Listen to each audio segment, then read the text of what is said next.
আমি এখন আপনাদেরকে আব্দুল করিম সাহেবের একটি গান শোনাবো। আসলে ওনার গান আমাদের দেশটারে অথবা বিশেষ করে সিলেট অঞ্চলটিকে পাগল করে দিয়ে গেছে।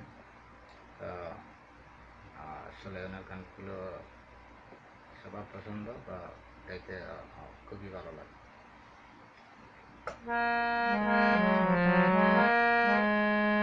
तुम स्तरी ना बहाना